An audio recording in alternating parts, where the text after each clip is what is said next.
Vamos a empezar con el tema siguiente, tema de doctrinas económicas, ¿no? Las doctrinas económicas son un conjunto de principios, supuestos que la economía nos deja a través del tiempo. O sea, el tiempo va pasando y nos va dejando supuestos, principios, ¿no? Entonces, hay que recordar que las doctrinas parten de la edad moderna. En la edad antigua, ¿no?, asociado con la filosofía, edad antigua, edad media. Edad antigua, recordando a Jenofonte, Platón, Aristóteles. Edad media, San Tomás de Aquino, San Agustín, San Anselmo, Don Scott, ¿no? Eso es la edad media y la edad antigua. Edad antigua, sistema esclavista. Edad media, sistema feudalista, ¿no? Ahora, a partir de la edad moderna ya aparecen las doctrinas, ¿no? Se le llama doctrinas económicas, ¿no? A partir de la edad moderna, ¿no? Ahora, esa etapa también llamada etapa científica, porque vamos a recordar también que en la edad moderna surge la economía como ciencia. ¿Con quién? Con Adam Smith, ¿no? Ahora, partimos con esta escuelita.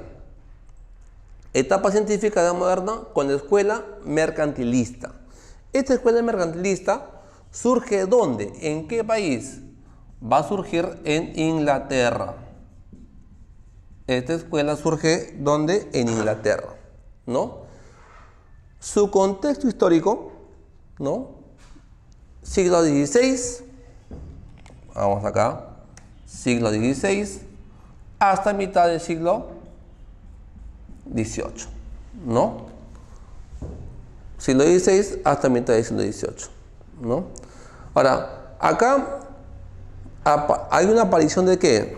Del capitalismo comercial. Capitalismo comercial, ¿no? También es una época donde nacen los grandes inventos. Y recordando ahí, grandes inventos, profe, ¿como cuáles? Acá, la pólvora, la imprenta, la brújula, ¿no? La brújula, sino como había la navegación, ¿cierto? Entonces, hay la pólvora, la imprenta, la brújula, ¿no? Y la aparición de ¿qué? Del absolutismo. Profe, ¿qué significaba esto? Que simplemente acá no hay democracia. Acá el Estado lo hace todo, el Estado decide. Por eso que dice la aparición del absolutismo, acá no hay la democracia, ¿no? El Estado tiene que decir, se acabó, ¿cierto? Entonces, en ese contexto aparece la escuela mercantilista. ¿Dónde? En Inglaterra. Y de ahí surge para toda Europa, ¿no? Surge Francia, España, Italia, ¿cierto? ¿No? Pero surge en lo que es Inglaterra. Ahora, ¿cuáles son sus planteamientos o postulados? Por ejemplo, para los mercantilistas, la base de riqueza se ubica ¿dónde? En la acumulación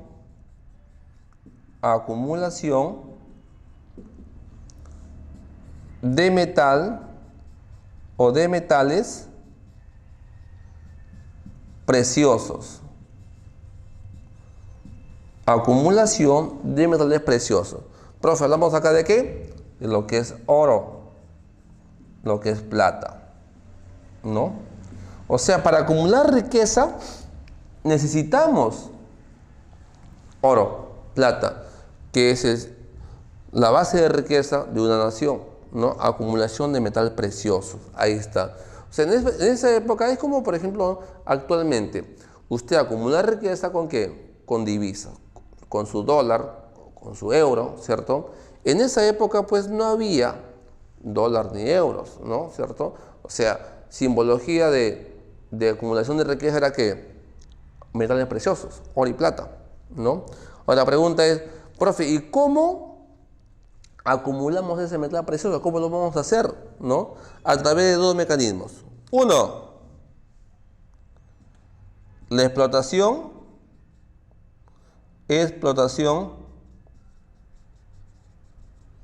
en las minas.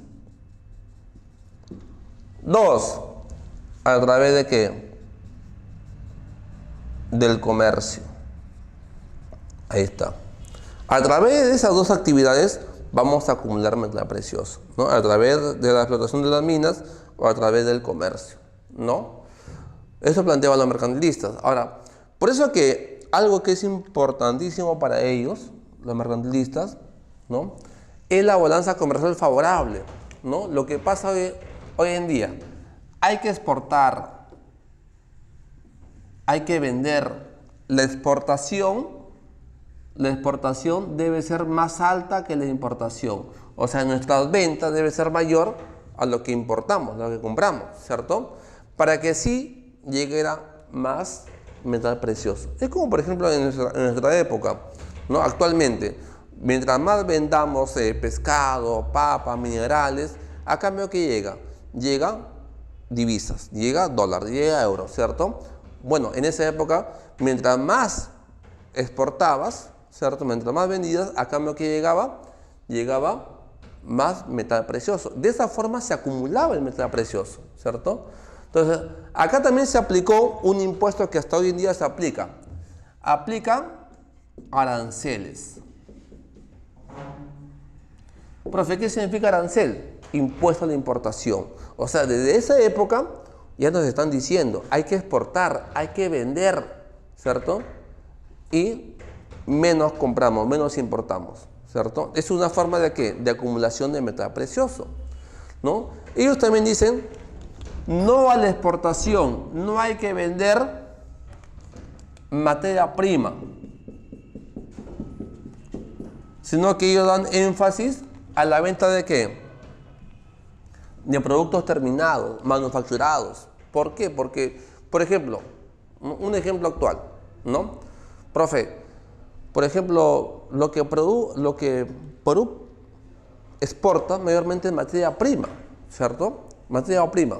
Por ejemplo, Perú le vende el cacao a los suizos para que ellos hagan el chocolate, ¿cierto? Y nos venden un chocolate, pues, el más caro del mundo, ¿no? Entonces, los mercantilistas, ¿qué decían? No hay que exportar materia prima, ¿cierto? Hay que exportar productos manufacturados, terminados, ¿cierto? Porque si tú te das cuenta, Perú es el que exporta, por ejemplo, cacao, exporta minerales, ¿cierto?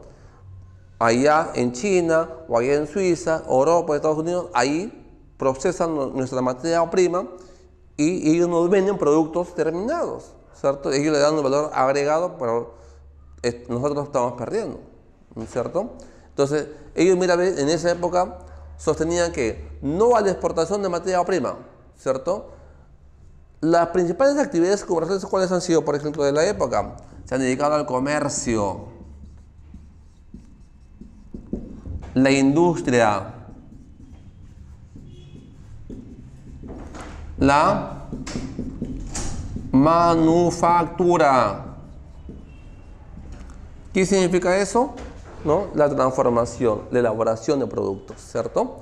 Entonces, principales actividades han sido, por ejemplo, el comercio, la industria, la manufactura, ¿no? Donde el Estado interviene o no interviene, ¿no? Acá decimos que el Estado acá, ¿no? Es intervencionista. Intervencionista, ¿no? Y proteccionista, ¿no? Es decir que el Estado, ¿qué hace? El Estado regula la economía, del país. ¿Y por qué proteccionista? Porque protege industria nacional. Por eso, ¿no? O sea, el Estado tiene que regular y proteger la industria nacional. ¿Y cómo lo protege? A través de aplicación de aranceles, ¿cierto? Ellos proponen que haya más comercio, que haya más exportación, porque mientras haya más exportación, se acumula más metal precioso, ¿cierto? En esa época, siglo XVI, aparece el colonialismo. O sea, los países desean tener sus propias colonias, ¿no? Si hasta acá, hasta Perú han llegado los españoles, ¿no? La madre patria llegó por acá. ¿En busca de qué? En busca de metal precioso, en busca de metal precioso.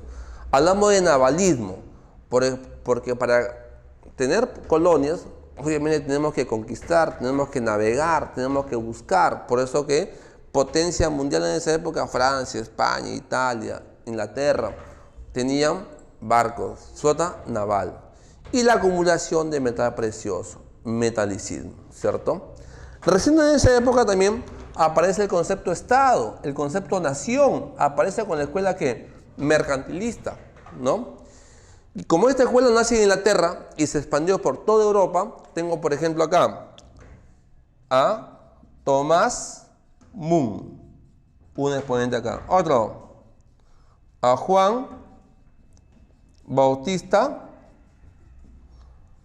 Colbert, ¿no? Antonio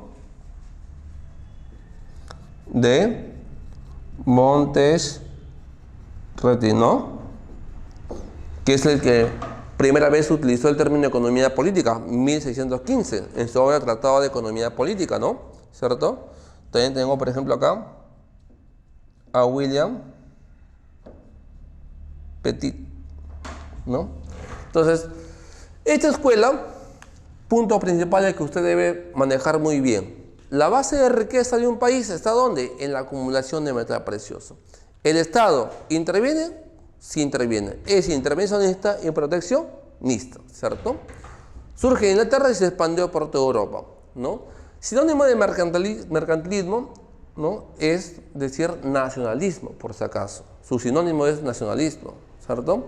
Profe, o sea, por ejemplo, ahora ya no hay mucho, ¿no? Tiempo atrás, por ejemplo, ¿no? Había mucho nacionalismo, inclusive en las bebidas, inclusive en las galletas, ¿no? Decía, consuma producto peruano, ¿no? Ya en la mente de las personas están diciendo, consume lo peruano, no consume lo de afuera, ¿cierto? Porque si tú consumes lo peruano, le está dando más empleo, ¿no? Más trabajo, ¿no? Al empresario peruano, ¿cierto? Todos nos beneficiamos, ¿cierto? O sea, es un sistema nacionalista, ¿cierto? El tipo de modelo mercantilista, ¿no?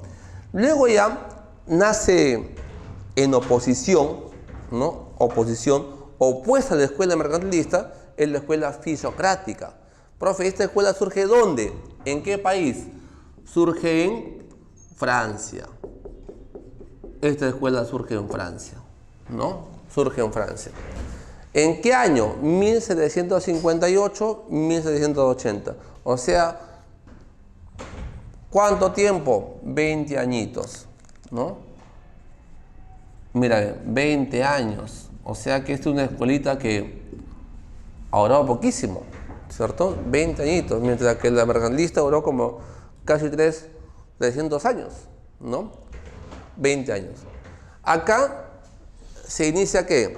Profe, se inicia el liberalismo económico, es decir, es la escuela, la primera escuela donde el Estado no interviene, ¿no? Por eso nace con ideas opuestas al mercantilismo, ¿cierto? También decimos que acá ellos surgen con la decadencia ¿de quién? Del absolutismo, ¿no? Escuela opuesta a la escuela de mercantilista. Postulados. Esta escuela es fisiocrática. ¿Qué significa este término? Fisiocrática. ¿Qué significa? Significa gobernación de la naturaleza.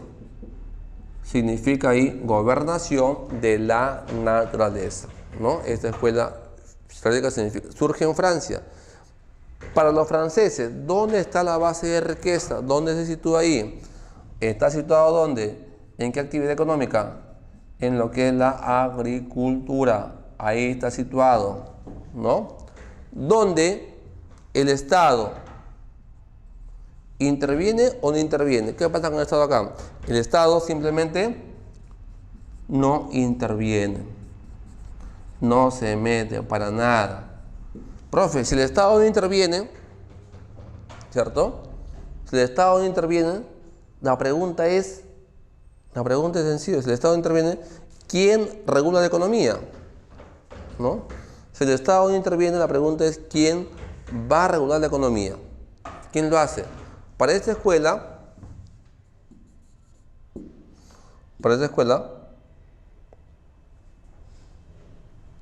economía está regulada por leyes naturales, ¿no? Por leyes naturales. El Estado, por si acaso, aquí no va a intervenir. Profe, si el Estado no interviene, ¿quién lo hace?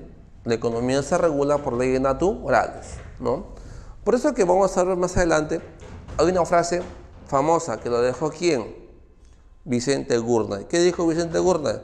Dejar pasar, ¿no? El mundo camina solo, ¿cierto? Dejar pasar, que la economía se regula ¿qué? Solita, como si fuese una mano invisible, como si fuese por leyes naturales, ¿no? Y esta es una escuela también que se asocia con la escuela clásica. ¿Por qué? Porque lo común de ambas escuelas, vamos a ver luego, que el Estado no interviene, ¿no? Por eso son escuelas liberales. Por eso hemos puesto acá que esta escuela es la que inicia el liberalismo.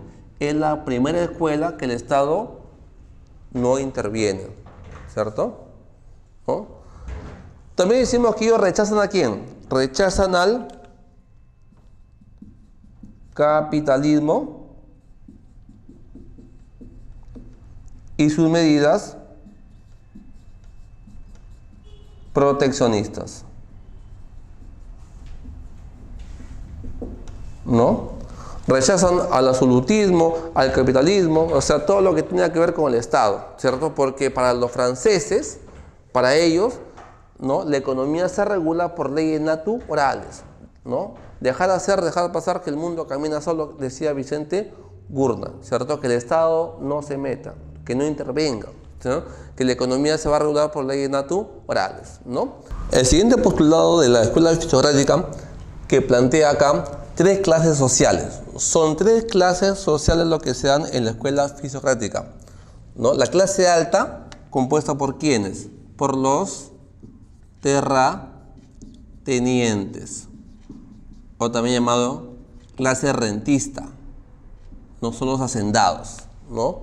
La clase productiva, que son ¿quiénes? Los campesinos. Ellos son productivos, ¿por qué? Porque son los que elaboran ¿dónde?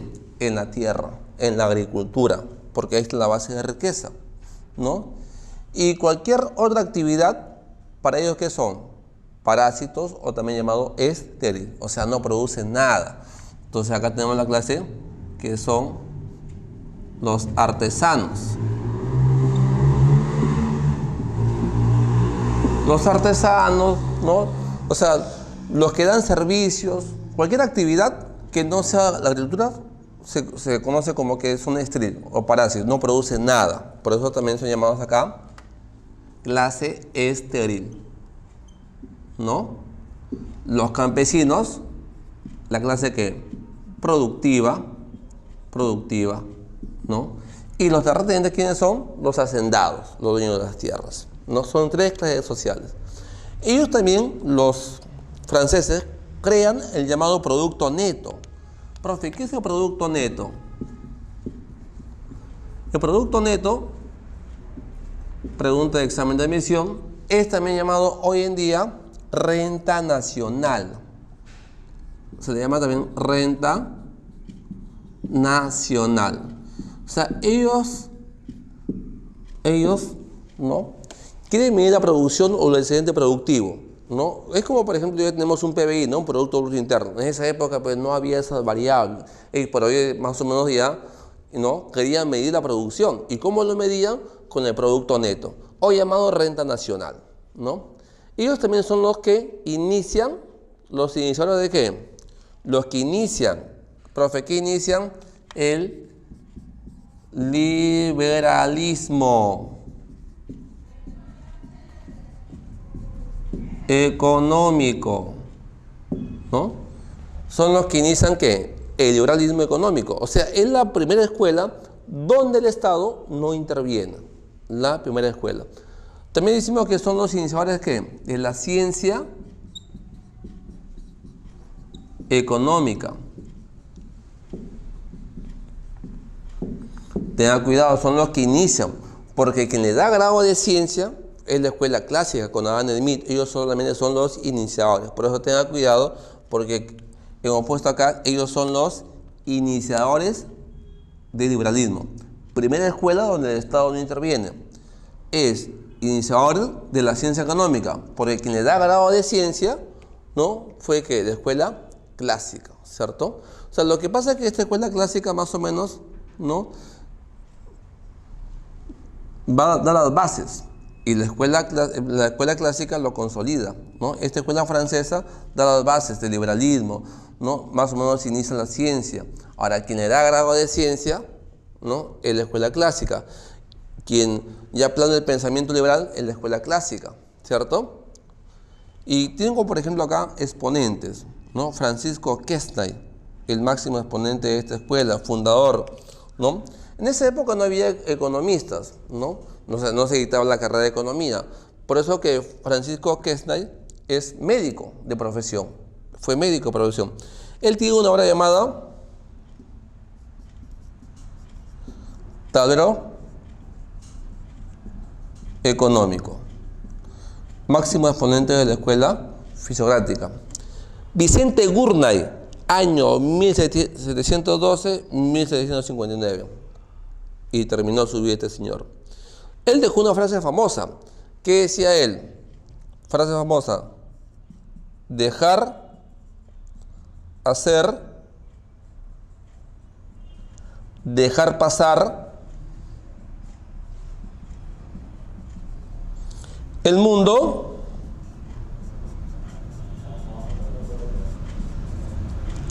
camina solo. Deja hacer, deja pasar, el mundo camina solo. Que la economía se regula solita por leyes que naturales, ¿cierto? O sea, el Estado no intervenga, ¿no? Son las leyes naturales los que van a regular la economía de un país, ¿cierto? Entonces, son planteamientos de la escuela fisiocrática, donde esta escuela surge con ideas opuestas totalmente ¿a quién? Al mercantilismo. Contradice al mercantilismo, ¿no? Luego ya, ahí nomás enseguida surge la escuela clásica. La escuela clásica, también llamado manchesteriana. Esta escuela clásica surge, ¿no? Nace a fines del siglo XVIII. Fines del siglo XVIII. ¿Dónde surge? En Inglaterra. Ahí surge, ¿no? En Manchester. Ahí surge esta escuela clásica o también llamada manchesteriana, ¿no? Ahora, esta escuela también, con esta escuelita clásica, escuela de Adam Smith, David Ricardo, Stuart Mill, ¿no? Consolida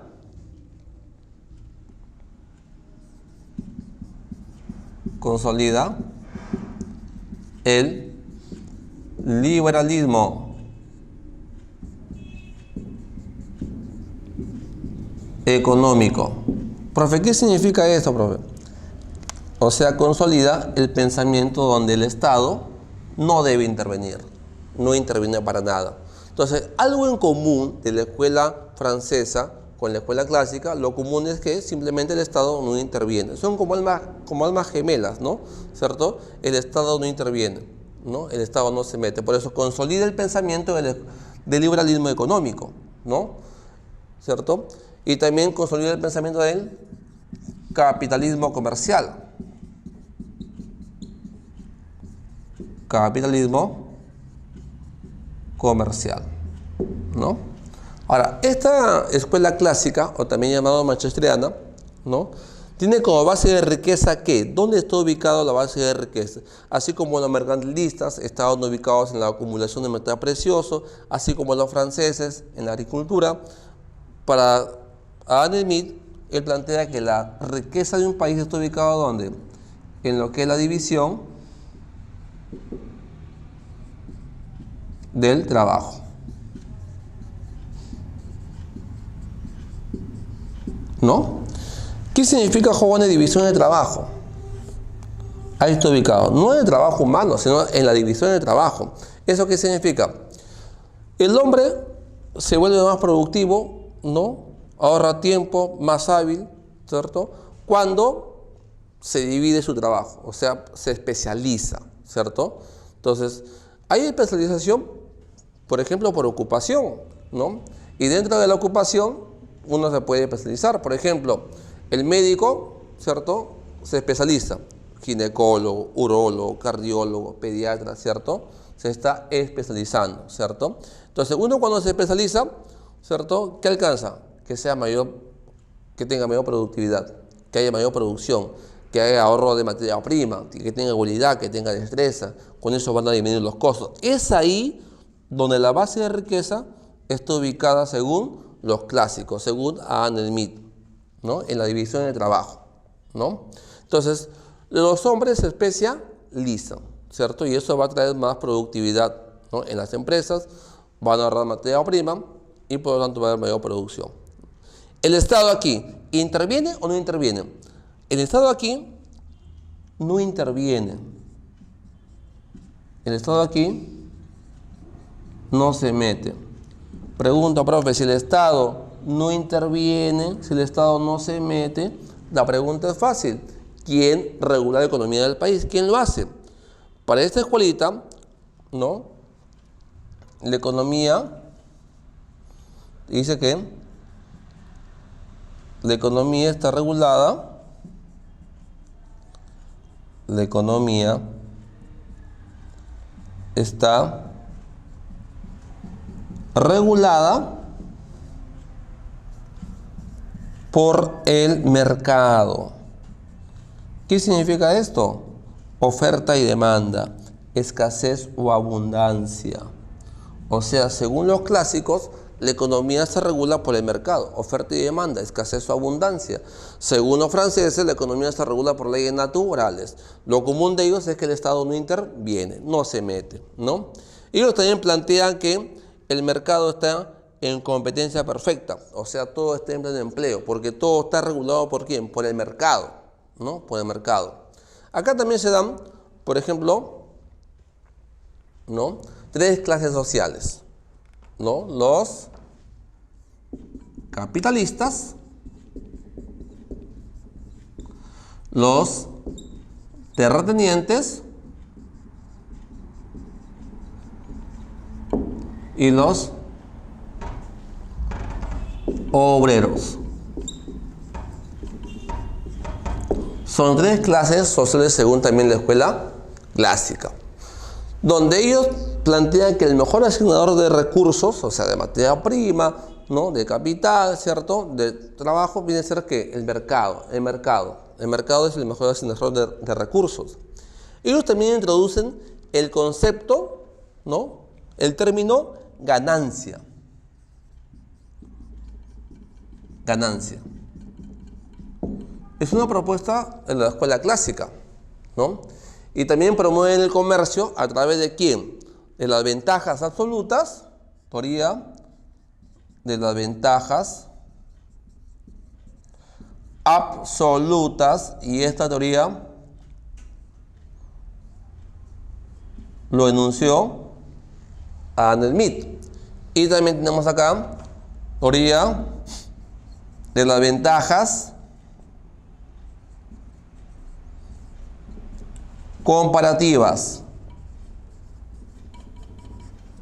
Autor David Ricardo, ¿cierto? Adam Smith, David Ricardo. Entonces, promueven el comercio internacional. O sea, ellos, los clásicos, ¿no?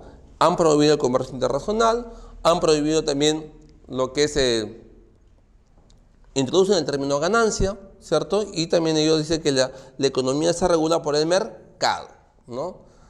Tú seguro que estás recordando, profe, ¿y dónde queda la mano invisible? Esa mano invisible es propuesta ¿por quién? Por Adam Smith. Adam Smith, ¿no? Padre de la ciencia económica, de la economía política, ¿cierto? Visto, ¿no? En el tema de definiciones, donde vemos que Adam Smith publica la obra llamada Riqueza de las Naciones. Obra publicada ¿qué año? 1776. En esa obra, Smith le da grado de ciencia a la economía. Por eso que Smith es padre de la ciencia económica o la economía política, ¿no? Ahora, Adam Smith es el que decía que para él la economía está regulada como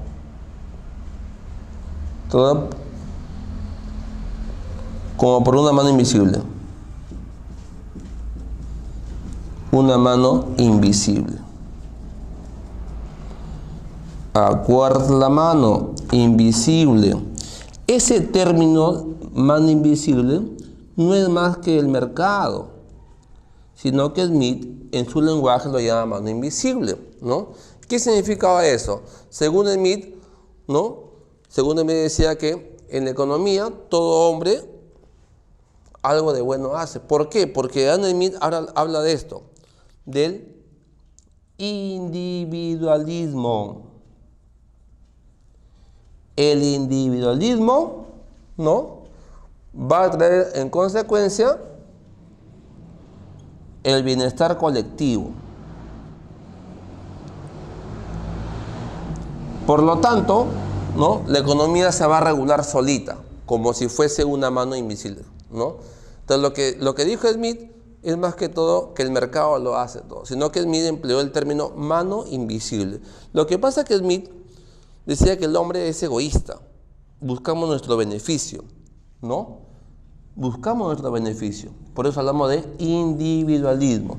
Como el hombre es egoísta, busca su beneficio, eso va a hacer que la economía se regule solita, como si fuese una mano invisible, ¿cierto? Entonces, y Smith no se equivocó. Por ejemplo, tú ves que en la economía, ¿no? Hay ambulantes, hay el que lava autos, hay médicos, abogados, o sea, y todos buscan ¿qué? Su beneficio, ¿cierto?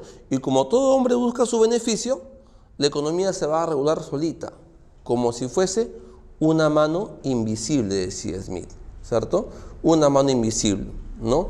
Entonces, por ejemplo, los ambulantes que la policía lo para botando, ¿cierto? Entonces, lo que pasa es que ese ambulante busca su beneficio, ¿cierto? Y hay gente que obviamente no puede ir a un centro comercial y acude al ambulante, ¿cierto? Hay gente que va a los mercados de cerca de tu casa y no acude a los supermercados grandes que están, ¿no?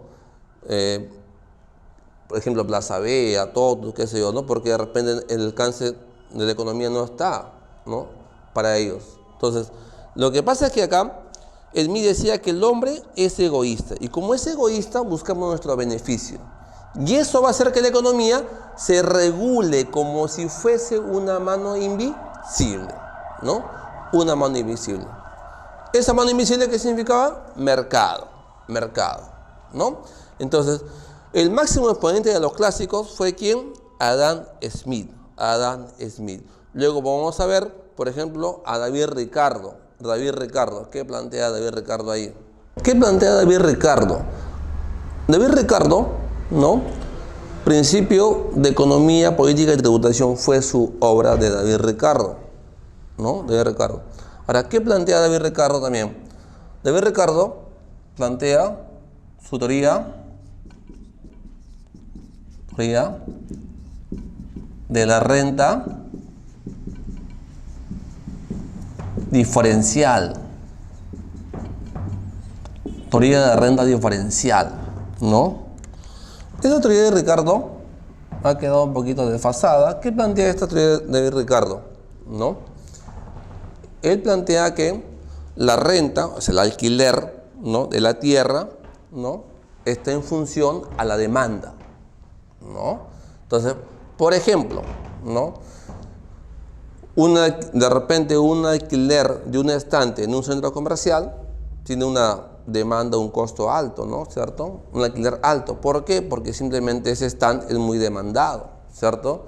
De repente en el centro de la ciudad donde hay cambistas, ¿no? Y los cambistas pues en un stand de 2x2, ¿no? Ahí cambian su moneda, ¿cierto? Entonces ese alquiler de ese local tiene un precio alto, ¿no? Ahora, el alquiler de un local, por ejemplo, de un distrito, ¿tendrá el mismo precio que de repente que en la ciudad? ¿No? ¿O que en un centro comercial? No, ¿cierto? Entonces, David Ricardo plantea que la renta de la tierra está en función a su demanda, ¿no? Otra teoría que plantea David Ricardo, ¿no? La teoría de que teoría del valor de uso y valor de cambio. Valor de uso y valor de cambio. Plantea valor de uso y valor de cambio. Profe, ¿por qué valor de uso? ¿No? Porque da utilidad, lo estoy usando. Pero David Ricardo dijo algo interesante. Dijo que el valor de uso está en función a la satisfacción, ¿cierto? O sea, ¿te va a satisfacer o no te va a satisfacer? Mientras que te satisfaga, te va a tener mayor valor de uso, ¿cierto? Entonces, según Ricardo, el valor de uso está en función a la satisfacción. Por ejemplo, ¿no? Por ejemplo, ¿no? Decimos de repente un peine, ¿no? Para un calvo no le va a ser útil, ¿cierto? No le va a ser útil, o sea, no le va a dar el valor de uso adecuado, ¿cierto? Por eso está en función a la satisfacción, ¿cierto? Está en función a la satisfacción. Ahí se cumple, ¿no? La paradoja entre el agua y el diamante, ¿no? ¿Cuál tiene mayor valor de uso o mayor valor de cambio también, ¿cierto? Entonces, entre el agua y el diamante, ¿cuál tendrá mayor valor de uso? Obviamente que el agua, ¿cierto? Pero ¿quién tendrá mayor valor de cambio? El que va a tener mayor valor de cambio va a ser el producto que sea más escaso, ¿cierto? Por eso es que el diamante tiene un valor de cambio muy alto. ¿Por qué muy alto? Porque simplemente es más escaso, ¿cierto? Es más escaso. Entonces, él plantea que mientras sea más escaso, su valor de cambio va a ser mucho mayor. Y plantea también que el valor de uso está en función a la satisfacción, ¿no? Está en función a la satisfacción, ¿cierto? Entonces, esto plantea David Ricardo en el valor de uso y el valor de cambio. Y otra teoría que plantea David Ricardo es la teoría de las ventajas comparativas. La teoría de las ventajas comparativas, ¿no? Comparativas. Teoría que es aplicada en el comercio internacional, ¿no? Otro economista clásico, Juan Bautista Say, ¿no? Él tiene una obra llamada Tratado de Economía Política, Juan Bautista Say. Y tiene una frase, ¿no? Que dejó: toda oferta crea su propia demanda.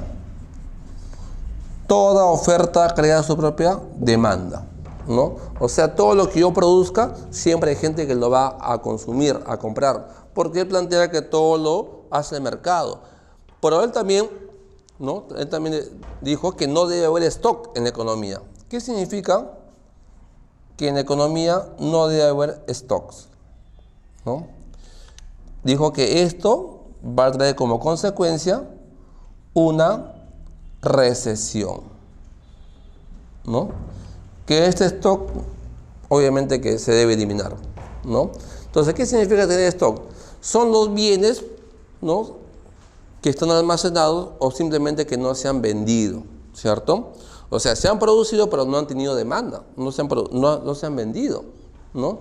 Esos son los stock. Entonces, al haber stock, ¿no?, es como, por ejemplo, usted produce de repente acá 1000 pantalones, ¿cierto? Ha producido 1000 pantalones, de los cuales ha vendido 900 y se ha quedado con 100 todavía, ¿no? Y usted no hace más pedidos, ¿por qué? Porque esos 100 pantalones usted tiene que venderlos, ¿cierto? Entonces, al quedarme con stock, se da cuenta que no estoy haciendo más pedidos, y al no hacer más pedidos, quiere decir que no están produciendo, porque si no hay demanda, no hay quien que produzca, y si no hay que produzca, va a haber la llamada recesión, y en consecuencia va a haber desempleo, ¿no?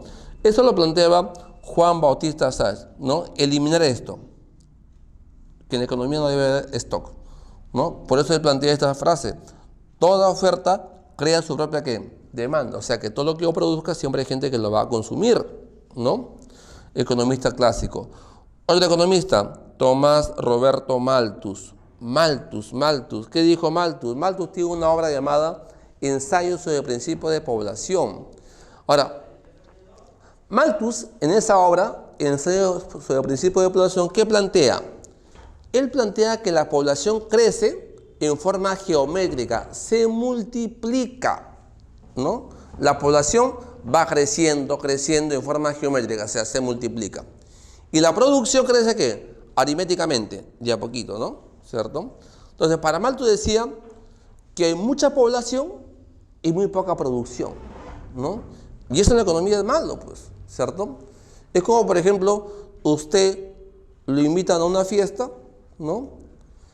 Y el número de invitados ha aumentado, ¿no? Pero no ha aumentado el volumen de comida, ¿cierto? ¿Eso qué significa? Que hay gente que se va a quedar sin comer, ¿cierto? Porque hubo más invitados, la familia creció, ¿cierto? Y no ha habido incremento de comida. Entonces, Malthus decía que lo malo está aquí, en la población. O sea, en el siglo XVIII ya nos habían explicado bonito ya, ¿no? Que lo malo de un país está en la población, ¿cierto? Hay mucha población y muy poca producción. Entonces, Malthus, ¿qué dijo? Malthus dijo, ¿cómo vamos a eliminar esa población? Entonces, Malthus plantea que se puede eliminar de dos formas, ¿no? De forma positiva y de forma preventiva, ¿no? Positiva. Profe, eliminamos de forma positiva. ¿Cómo así? En la guerra de haber, en la economía de haber guerras, ¿no? Otra, epidemias. Otra, pandemias. Otra, miseria, ¿no? Te dije, guerras, pandemias, ¿cierto? De repente, enfermedades, ¿no? Miseria, ¿no? ¿Qué significa eso, profe? O sea que si hay una guerra, eliminamos gente. Si hay una pandemia, elimina gente, ¿cierto? Si hay enfermedades, igual. Si hay un terremoto, igual, ¿cierto? Ahora, y si hay, profe, ¿no? Miseria. ¿Qué significa esto? O sea, gente de bajos recursos. Y si la gente tiene bajos recursos, por lógica no va a ser hijos, ¿cierto? Eso es lo que plantea Malthus. Si la gente vive en miseria, no tiene por qué haber población. Pero tú te das cuenta que ahí se equivocó, ¿no? O sea, positiva, ¿por qué? Porque dijo él, guerras, bueno, enfermedades, pandemias y miseria.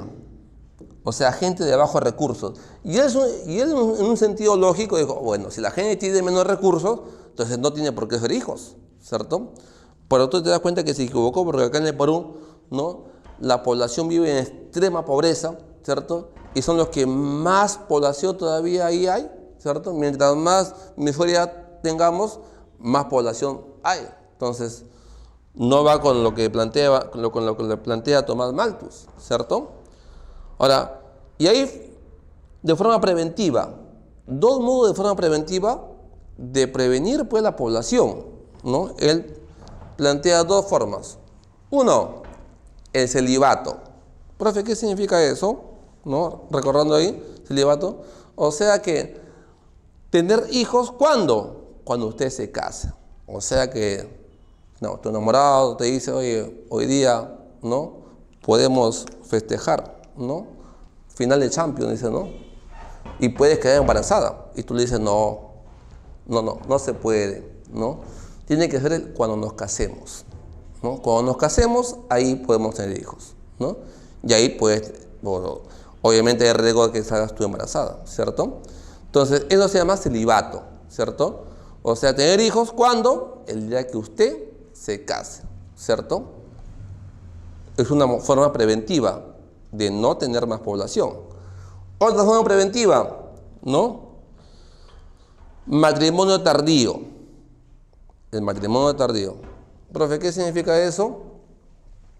O sea, para la damita más o menos 45 años, ¿no? Es un matrimonio tardío ya, o sea, en esa época ya tiene que, porque obviamente su organismo ya no es el mismo, ¿no? ¿Cierto? De una chica de 20, 25 años, ¿cierto? Ya 45 años ya llega la menopausia, entonces 45. Y para el varón, más o menos creo que es a los 45 años, a los 55 años, ¿cierto?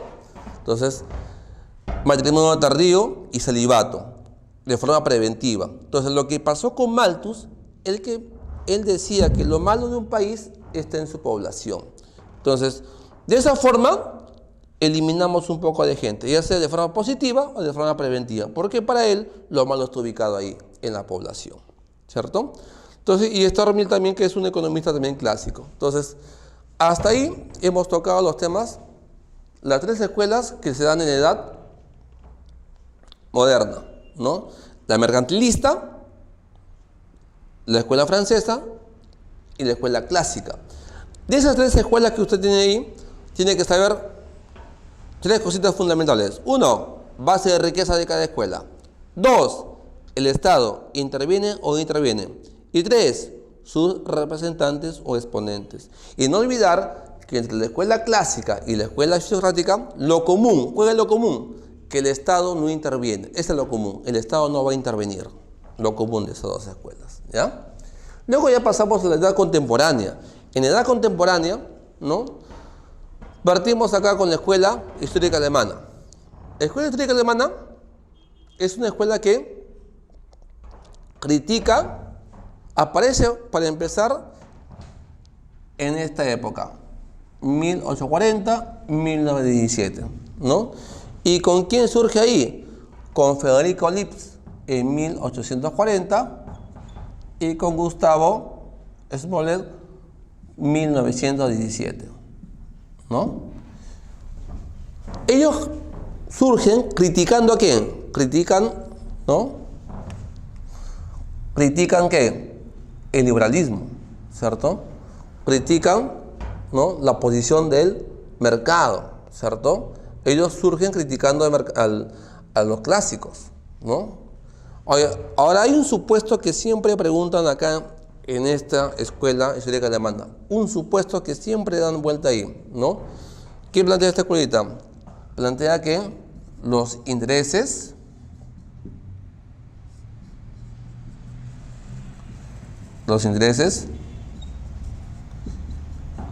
individuales están subordinados a intereses colectivos. Y estos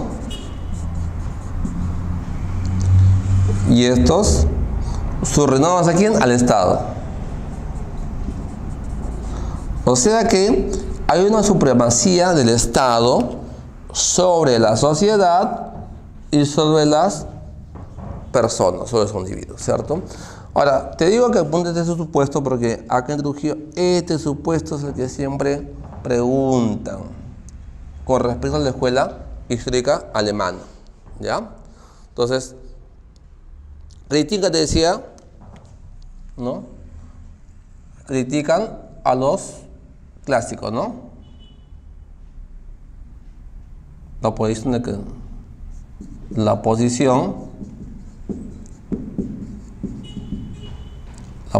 liberal, ponemos ahí, ¿ya? Critican la posición liberal, ¿no? De la escuela histórica alemana, ¿no? También es una escuela que antecede a la escuela marxista, ¿no? Es la que antecede a la escuela marxista, ¿no? Tengo aquí exponentes, obviamente todos alemanes: Federico Lipsch, Gustavo Smoller, Bruno Hildebrand, Karl Knesis, ¿no? Son exponentes de la escuela histórica alemana.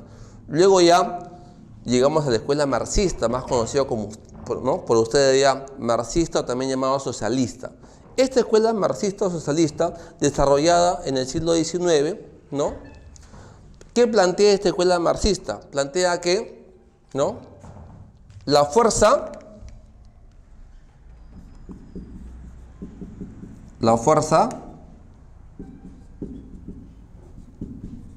de trabajo, tengan cuidado, la fuerza de trabajo es la única fuente de riqueza, ¿no? O también la llamada comúnmente plusvalía.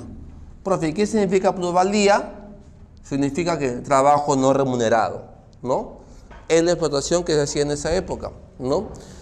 Una plusvalía moderna es lo que hace un tiempo atrás, ¿no?, la congresista de la Libertad, ¿no?, de nombre Rosa, no digo su apellido ya porque ya usted se da cuenta, que puso un proyecto de ley que decía que a los chicos que están en la universidad o los técnicos, ¿cierto?, que quieren hacer prácticas, hagan prácticas, pero prácticas no pagadas, ¿no? O sea, que vayan a trabajar, a practicar, pero que no se les pague, ¿no? Esa es una plusvalía, ¿cierto?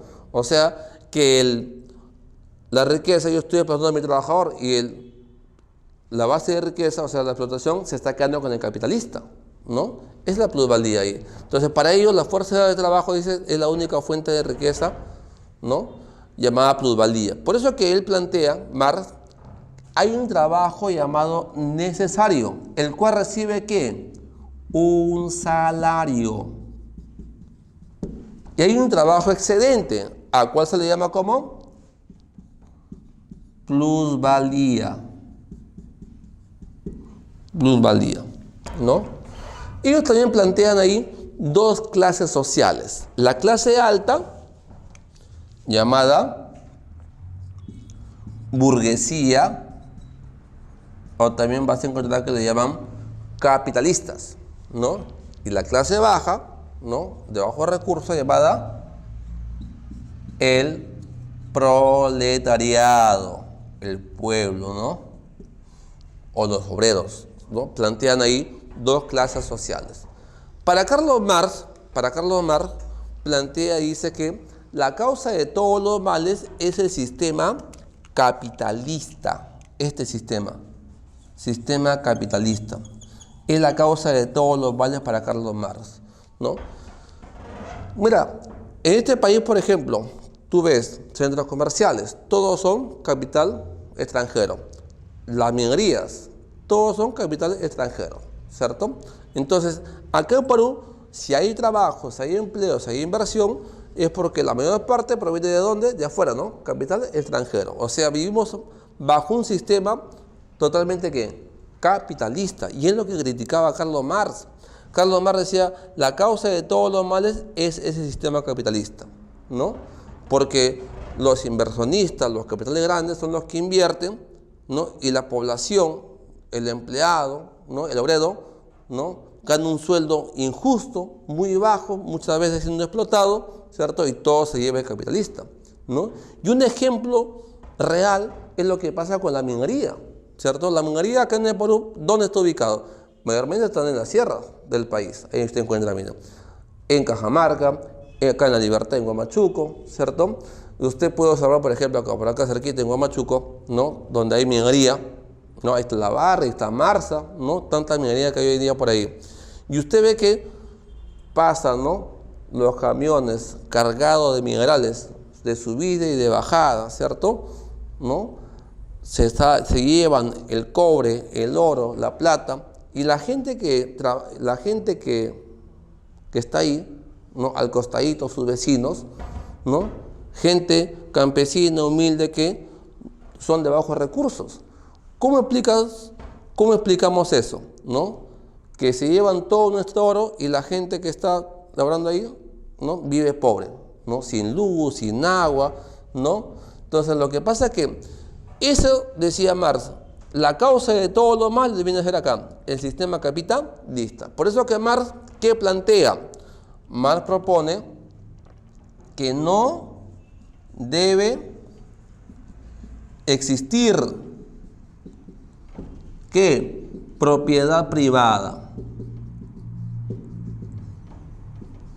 ¿Qué significa esto? Que las empresas deben ser propiedad de ¿quién? El Estado. O sea, no debe haber propiedad privada, que las empresas deben ser propiedad del Estado, ¿no? Por ejemplo, acá en Perú hubo un presidente, ¿no? militar, Juan Velasco Alvarado, que le quitaba las tierras a los hacendados y le daba ¿a quién? A sus trabajadores, a los obreros, no le daba, ¿no? Argumentando esto, ¿cierto? No debe existir propiedad privada, ¿no? Las empresas deben ser propiedad de ¿quién? Del Estado, ¿cierto? El Estado debe administrar todo. Por ejemplo, es como si en nuestros días, como actualmente, ¿no? La minería que está en manos de empresas extranjeras, ¿no? La telefonía móvil, los supermercados, etcétera, ¿no? ¿Qué haga el presidente? Los expropie y se vuelvan estatales, ¿cierto? Como lo que pasa, por ejemplo, en Cuba, ¿cierto? En Cuba, por ejemplo, la salud, la educación, la alimentación es gratuita. Todo le pertenece ¿a quién? Al Estado. Eso es un sistema socialista, ¿no? Ellos plantean que no debe haber propiedad privada, sino que todo debe ser propiedad de ¿quién? Del Estado, ¿no? También plantea que no debe existir clases sociales. O sea que todo debe ser por igual, ¿cierto? No debe existir clases sociales, todo debe ser por igual. Y también plantea que una retribución, ¿no? El Estado debe retribuir por igual. O sea que el Estado debe dar a todos por igual. O sea, por ejemplo, si estamos en este país, ¿no? Que el gasto que el Estado hace debe llegar a lo que es costa, sierra, selva, ¿cierto? A todos, ¿no? A la población más alejada, ¿cierto? Entonces, el Estado debe retribuir por igual, ¿cierto? Es pensamiento de la escuela socialista, ¿no? Antiguamente, por ejemplo, Francia ha tenido un sistema socialista, Alemania socialista, ¿no? Acá nomás cerquita Cuba, ¿no? Cuba. El máximo exponente, Carlos Marx, con su obra El Capital. Obra de Carlos Marx, El Capital. Obra publicada en 3 tomos. El primero lo publicó Carlos Marx, el segundo y el último lo publicó ¿quién? Federico Engels, que era un tipo francés multimillonario quien lo ayudaba a Carlos Marx, que era de bajos recursos, ¿cierto? Entonces, plantea acá la escuela marxista, o también llamada socialista, marxista o socialista, ¿no? Este es un sistema que en la actualidad pues ya ha quedado un poco desfasado, ¿cierto? Ya ha quedado un poco desfasado. El que lo mantiene todavía aún es el país de Cuba, ¿cierto? Luego ya vamos a pasar a la siguiente escuela, llamada escuela neoclásica. Continuamos con las escuelas, acá con la escuela neoclásica. Esta escuela neoclásica nace en Inglaterra, ¿no? Y tiene algunos aportes que hasta hoy en día son usados en la economía. Dice, con esta escuela ¿no? Está basada en la escuela clásica, por eso decimos neoclásica, porque se basa en la escuela clásica, en la escuela de Adam Smith, David Ricardo, Stuart Mill. Por eso, el pensamiento de esta escuela está basado en la escuela clásica. Y la no, acá es lo importante, la no intervención, ¿no?, del Estado, no intervención estatal, ¿no? No intervención del Estado, ¿no? Para esta escuela, sus planteamientos están basados en la escuela clásica y la no intervención del Estado. Ahora, ellos son los que introducen la matemática,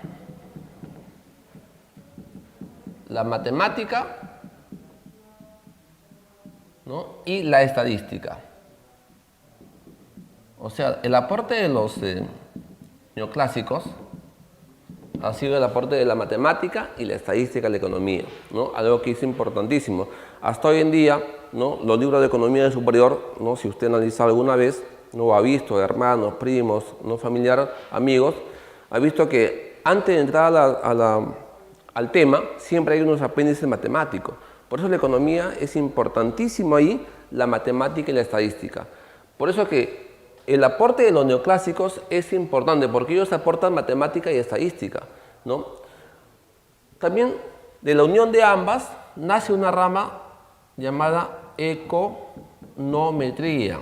¿Qué significa eso, profe? Significa medición económica, ¿no? Medición económica. Surge de la unión de matemática y estadística, ¿no? Esto es usado por los economistas, ¿cierto? ¿No? También desarrolló algo también importantísimo, la microeconomía.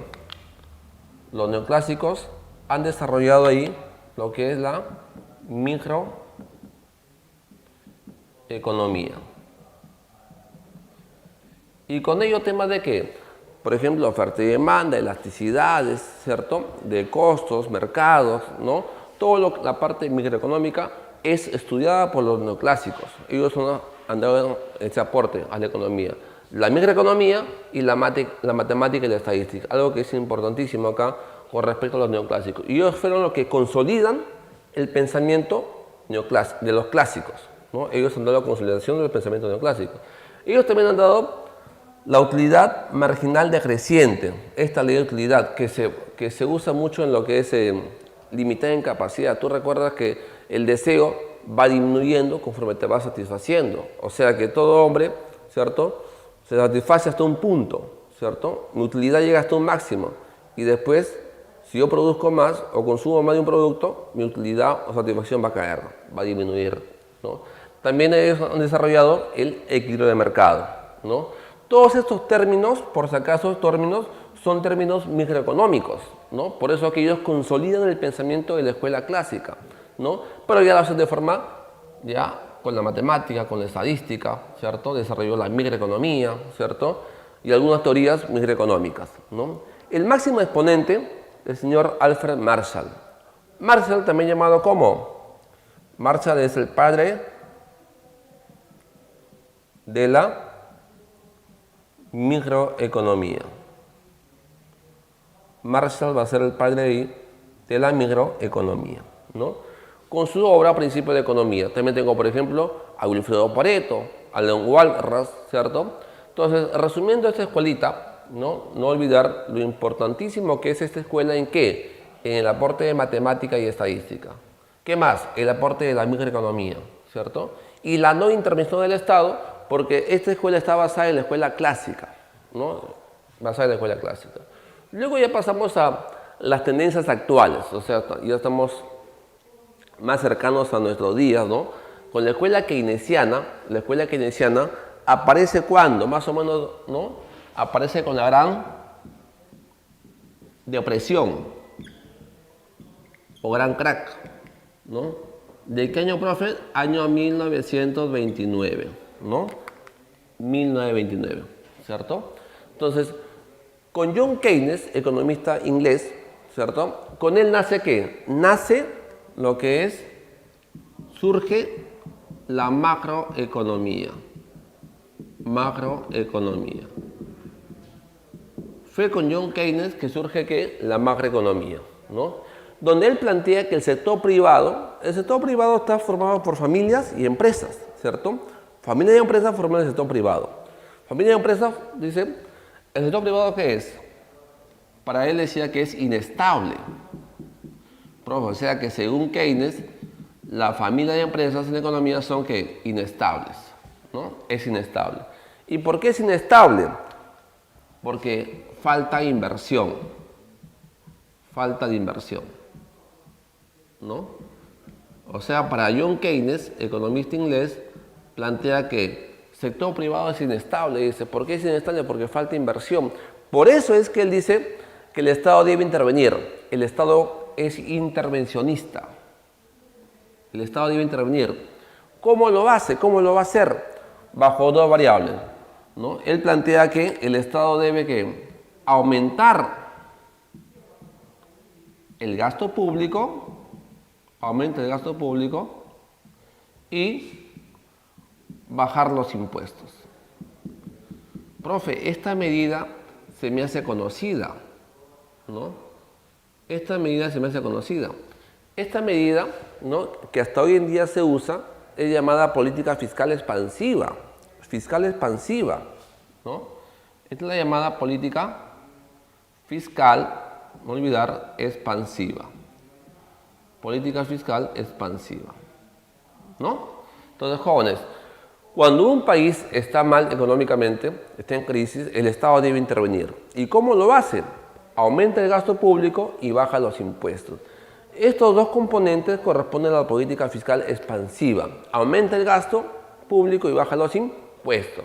Política fiscal expansiva, ¿cierto? Entonces, la receta lo dio John Keynes, que hasta hoy en día se usa. Cuando las economías están en crisis, ¿no? Cuando un país está mal económicamente, está en recesión o está en crisis, ¿no? ¿Qué es lo que debe hacer? Aumenta el gasto público. O sea que el Estado tiene que gastar en qué? Gasta, por ejemplo, en obras, colegios, hospitales, puentes, carreteras, para que la economía se reactive, ¿cierto? Hay que aumentar el gasto público. Y hay que bajarle los impuestos, pues, ¿no? Porque si la economía está mal, y si yo voy a subir los impuestos, imagínate, encima que estaba mal, ¿no? Lo ponemos más mal todavía la economía, va a estar en crisis, ¿cierto? Entonces, cuando un país está mal, el Estado debe que intervenir. ¿Cómo lo hace? Aumentando el gasto público y bajando los impuestos, ¿no?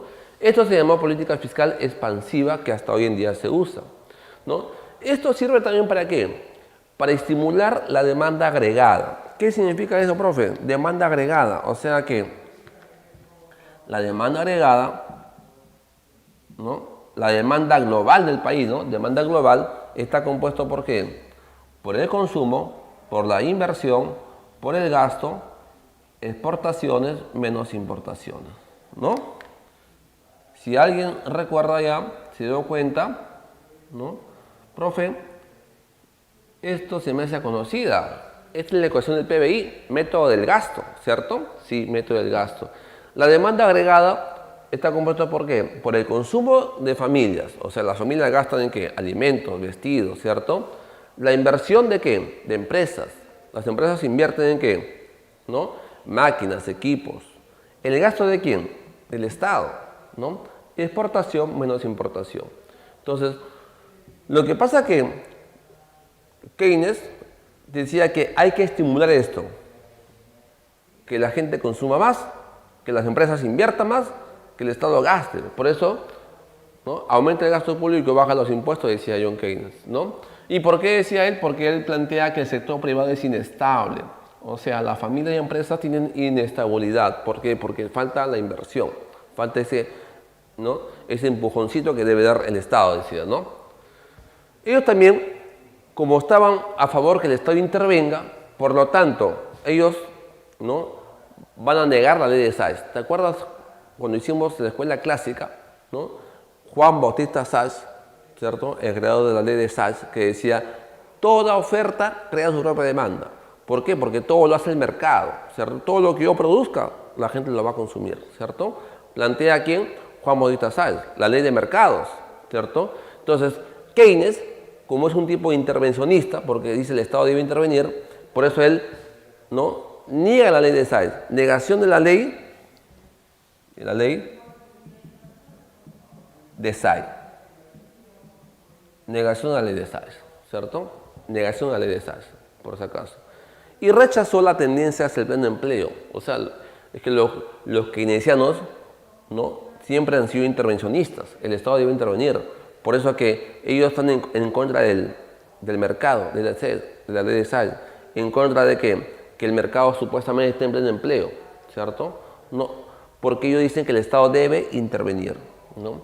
Ahora, John Keynes, en esta obra, Teoría General del Empleo, Interés y Dinero, publicada ¿qué año? 1936, ¿no? Esta obra es importantísima. ¿Por qué importantísima? Porque con esa obra surge la macroeconomía, ¿no? Y con esa obra, ¿no?, Keynes le va a dar solución a este gran crack, gran depresión del 29. O sea, fue Keynes quien le da la solución, porque con esa obra le decía nace que la macroeconomía, ¿no? Macroeconomía. Puntos importantes de John Keynes, no olvidar que con él nace la macroeconomía. Sector privado es inestable. ¿Por qué? Porque falta inversión. Por eso es que Keynes dice que el Estado debe intervenir. ¿Y cómo lo hace? Aumentando el gasto público y bajando los impuestos, ¿cierto? Cosa que hasta hoy en día se usa. ¿Cómo se llama esa política? Fiscal expansiva se le llama esa política, ¿no? Fiscal expansiva. Ya luego pasamos a la escuela monetarista, pero antes de ello, a través del tiempo hay tres economistas que son importantes y nos han dejado tres obras también fundamentales en la economía, ¿no? Adam Smith, obviamente, ¿no? ¿Por qué? Porque Adam Smith fue padre de la economía política o ciencia económica, y con Adam Smith la economía asume grado de ciencia, con su obra Riqueza de las Naciones, ¿no? Después fue ¿quién? Carlos Marx, un tipo revolucionario de barba, ¿no?, grande, ¿no?, con su obra ¿qué? El Capital. Y luego del señor John Keynes. John Keynes, con esta obra surge la macroeconomía, ¿no? O sea, con Keynes surge la macroeconomía. Son los tres economistas y las tres obras más importantes de todos los tiempos, ¿no? La de Adam Smith, ¿no?, Carlos Marx y John Keynes, ¿ya? Luego ya nos pasamos a la escuela monetarista. Esta escuela surge ¿dónde? Estados Unidos. También se le llama los Chicago Boys. Profe, ¿por qué se llaman los Chicago Boys? Porque Milton Friedman es economista, ¿no?, catedrático de la Universidad de Chicago, Estados Unidos, ¿no?, y premio Nobel el año 1976, ¿no? Fue premio Nobel. Ahora, Milton Friedman, ¿no?, norteamericano él, economista él. Esta escuela más o menos surge en la década del 60 y 70, ¿no? O sea, nos remontamos a esta época, 60, 70, ¿no? Más o menos en esa época, ¿no? ¿Cómo surge esta escuelita? Surge en Estados Unidos, le decía, surge en Estados Unidos. ¿Por qué? Porque justamente en esa época, ¿no?, Estados Unidos estaba en guerra con Vietnam, ¿cierto? Y entonces Estados Unidos pasaba por una crisis llamada inflación. ¿Debido a qué? Debido a que Estados Unidos gastaba mucho en la guerra con Vietnam. Entonces acabó obviamente, ¿no?, asumida en una inflación, ¿cierto? Entonces ahí surge Milton Friedman. Para Milton Friedman decía que la inflación es un fenómeno puramente monetario, ¿no? O sea, la inflación se origina, decía, es un fenómeno que es puramente monetario. ¿Causado por quién?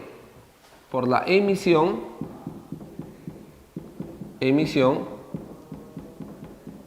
monetaria, ¿no? Si estas ideas han sido la década 60 y 70, ¿no?, también podemos decir que un ejemplo de ello fue lo que pasó con Alan García en su primer gobierno, año 85 al 90, ¿no? Donde, ¿no?, Alan García, ¿qué hizo? Emitía moneda. La economía del Perú estaba mal, estaba en crisis, y ellos comenzaban a emitir moneda. Y acabamos, como todos sabemos, en una hiperinflación, ¿cierto? Entonces, Milton Friedman eso lo sustentó. Dijo que para él la inflación es un fenómeno puramente monetario, causada por la emisión de moneda, ¿no? Y para ello Friedman lo sustentó. Reacomoda, reformula esta teoría cuantitativa del dinero. Recordando esta teoría, la masa monetaria por la velocidad ¿no? Es igual a al precio por la producción, la cantidad producida, ¿no? Ahí está. Entonces, esa teoría, ¿no? Esa teoría sustenta que los precios suben o bajan por la emisión de moneda. Lo va a sustentar, ¿cierto? Entonces, él decía que mientras que el BCR o el Estado comience a incrementar más billete, vamos a acabar en una inflación. Los precios se van a elevar, ¿cierto? Se van a incrementar. Entonces, con esta ecuación, él lo sustenta acá. También él plantea que en la economía existen solamente dos mercados. El mercado llamado de bienes y servicios, ¿no? Y el mercado monetario. Lo que pasa en un mercado repercute en otro, decía Milton Friedman. Solamente él habla de dos mercados, el mercado de bienes y servicios y el mercado monetario, ¿no? Milton Friedman también es el que adoptó, ¿no? El tipo de cambio flexible, que hasta hoy en día se usa en economía, ¿no? Por ejemplo, en Perú se ha adoptado del año 93, ¿no? Que hasta hoy en día usamos. Profe, ¿cuál es el tipo de cambio flexible? Un dólar hoy día, por ejemplo, está, supongamos, 3.50. Puede ser que mañana suba, que mañana baje. ¿Eso de qué depende? Depende del mercado, de oferta y demanda, ¿cierto? Del mercado va a depender, ¿no? Entonces, el tipo de cambio es como, por ejemplo, cuando el limón se vuelve escaso, su precio sube. Cuando el limón es abundante, el precio baja, ¿cierto? Entonces, igual pasa con el dólar. Cuando en la economía hay mucho dólar, el tipo de cambio comienza a caer porque hay una abundancia de dólar. Cuando el dólar se vuelve escaso, el tipo de cambio comienza a subir, ¿no? Es lo que pasa acá. Entonces, por eso que él adoptó el tipo de cambio flexible, que no es más que otra cosa que el tipo de cambio dado por el mercado, oferta y demanda, ¿no? Oferta y demanda. Y Friedman, opuesto a John Keynes, él plantea y dice que el sector privado es estable. Estable. Ten cuidado. El sector privado es estable. O sea, para Milton Friedman, familias y empresas son estables. Mientras que decía Keynes que el sector privado que es inestable. Mira bien, ¿no? Lo que pasaba. Milton Friedman dice, el sector privado es estable. Para él, lo malo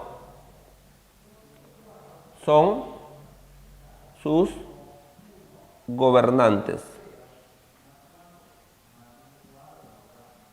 y sus malas políticas que ellos aplican, ¿no? O sea, si nos remontamos a nuestra época, no se equivocó. Mira, diríamos, por ejemplo, que la economía del Perú, ¿no? Es estable, familias y empresas son estables, ¿no? Lo malo son sus gobernantes. O sea, lo malo, ¿quiénes son? Los congresistas, los alcaldes, gobernadores, ¿no? Ese planteamiento lo dejó Milton Friedman, ¿no? El sector privado es estable, decía, lo malo está ¿dónde? En sus gobernantes y sus malas políticas. Y fue Friedman también que propuso una disminución del gasto público. O sea, contradecía a quién? Contradecía a Keynes, porque Keynes decía que hay que aumentar el gasto público, ¿no? En cambio, Friedman dice que baje el gasto público. El gasto público debe disminuir, ¿no? ¿Por qué? Porque el sector privado es estable. O sea, él plantea la no intervención del Estado. El Estado no debe intervenir, ¿no? Y si lo hace, por lo hace en forma mínima, pero no interviene, ¿no? Entonces, si usted se da cuenta, resumiendo esta escuela tiene algunos planteamientos opuestos a la escuela keynesiana, ¿no? Fue con Milton Friedman, los Chicago Boys. Continuamos acá, con la escuela neoliberal, ¿no? Ya cerca de nuestro día ya, la escuela neoliberal. Esta escuela es promovida por ¿quién? ¿Quién lo promueve? Lo promueve, por ejemplo, el Fondo Monetario Internacional. Lo promueve, por ejemplo, el Banco Mundial, ¿no?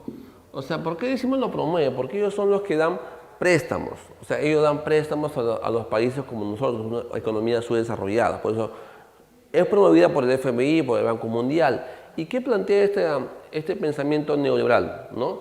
es un sistema político y económico, ¿no?, que proclama el retorno ¿hacia dónde? Hacia el mercado. Hacia el mercado. ¿No? O sea, el sistema económico político de esta escuela es que plantea el retorno a lo que es el mercado, oferta y demanda, ¿no? Por eso que tiene muchos planteamientos, por ejemplo, que dice reducción de la participación de ¿quién? Del Estado, ¿no? O sea, es decir, el Estado no debe intervenir, que se reduzca mínimamente la participación del Estado. El Estado entra como un regulador, nada más, protege, ¿cierto?, pero que no intervenga en la economía, ¿no? También ellos plantean que, esto es importantísimo, apertura ¿a qué? Al comercio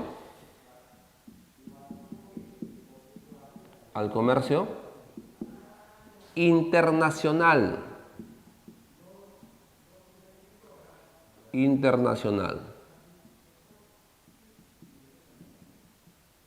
¿No? Internacional. Apertura al comercio internacional, ¿no? Es lo que pasa acá. Entonces, si nos damos cuenta, en las economías actuales, la base de las economías son que el comercio, por ejemplo, Perú, ¿no? Perú vende, exporta ¿hacia dónde? Nuestro principal consumidor, ¿quién es? China, Estados Unidos, ¿cierto? Y algunos países de Europa, pero nuestro principal destino de nuestra exportación es a China. Ahora, Perú trata de ¿qué? De buscar mercados. Hay que buscar mercados, dónde vender dónde colocamos nuestros productos, ¿cierto? ¿Por qué? Porque a través del comercio, a través de la exportación, va a generar que ingrese al Perú divisas, ¿no? Billete, moneda, ¿cierto? Entonces, eso es lo que va a originar. Por eso las economías plantean esto. Apertura del comercio internacional. Por eso tenemos, por ejemplo, muchísimos tratados internacionales, los famosos TLCs, ¿cierto? TLC, por ejemplo, con Canadá, TLC con Estados Unidos, TLC con China, ¿cierto? Entonces, eso nos va a ayudar que nuestra economía, nuestros productos, ¿no?, sean exportados. Y a cambio de eso, al Perú va a llegar ¿qué? Divisas. Vamos a tener en la economía divisas, ¿cierto? Entonces, eso se promueve. Las economías hoy día promueven mucho el comercio internacional. Y ese es el planteamiento de ¿qué? De la escuela neoliberal, ¿no? Por eso decimos, promueve el libre comercio, libre competencia, interacción con el mundo. O sea, se plantea que en la economía haya competencia y que los países se integren. Pues. Por eso decimos acá, promueve la libre competencia y la interacción con el mundo a través del comercio. A través del comercio estamos interrelacionados, ¿cierto? A través del comercio es una actividad que nos relaciona a todos los países, ¿cierto? ¿En busca de qué? En busca de mercados.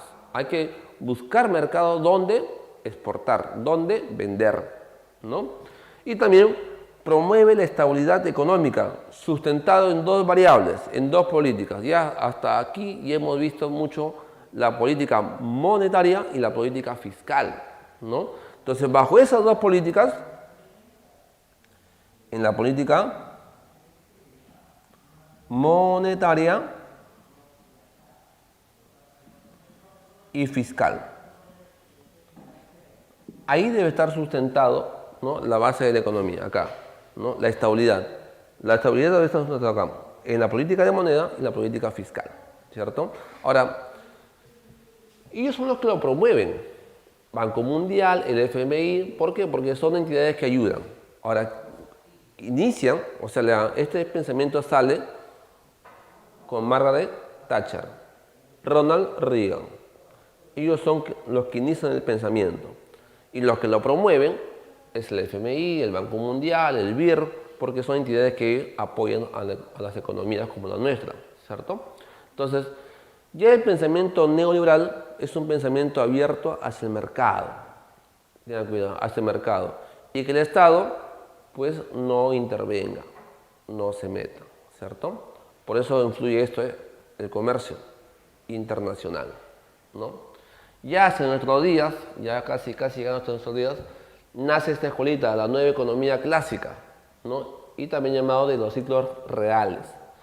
Este pensamiento surge ¿dónde?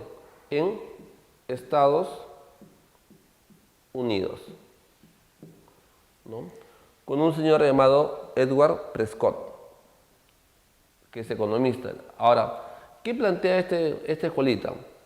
Plantea que la inyección de la tecnología,